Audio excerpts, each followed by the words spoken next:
नमस्कार, मैं शालिनी और आप देख रहे हैं बेधड़क इंडिया न्यूज। आइए बढ़ते हैं आज की बड़ी खबर की ओर। चीन की नापाक हरकत आई सामने। 3 साल से भारत को नहीं दिया नदियों से जुड़ा डाटा। हाल ही में जम्मू कश्मीर के पहलगाम में हुए आतंकी हमले के बाद भारत ने पाकिस्तान के साथ करीब 60 साल पुराना सिंधु जल संधि इंडस वाटर ट्रीटी स्थगित कर दी है। इसका मतलब यह है कि अब भारत और पाकिस्तान के बीच नदियों से जुड़ी कोई भी जानकारी आपस में साझा नहीं की जाएगी।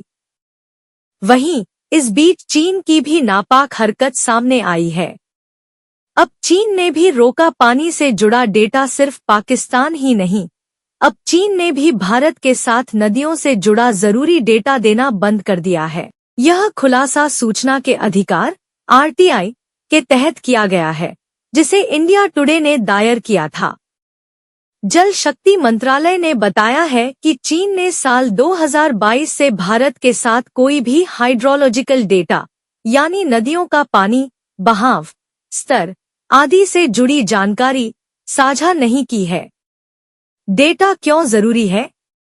भारत के लिए यह जानकारी बहुत जरूरी होती है, खासकर उन नदियों के लिए जो चीन से निकलती हैं, जैसे कि ब्रह्मपुत्र और सतलुज। यह डेटा भारत को इन नदियों में बाढ़ का अनुमान लगाने, अलर्ट जारी करने और बांध या पुल जैसे इंफ्रास्ट्रक्चर की प्लानिंग में मदद करता है। समझौते की स्थिति क्या है? ब्रह्मपुत्र नदी के लिए भारत और चीन के बीच समझौता MoU 2002 में हुआ था, जो 2008 में खत्म हो गया था।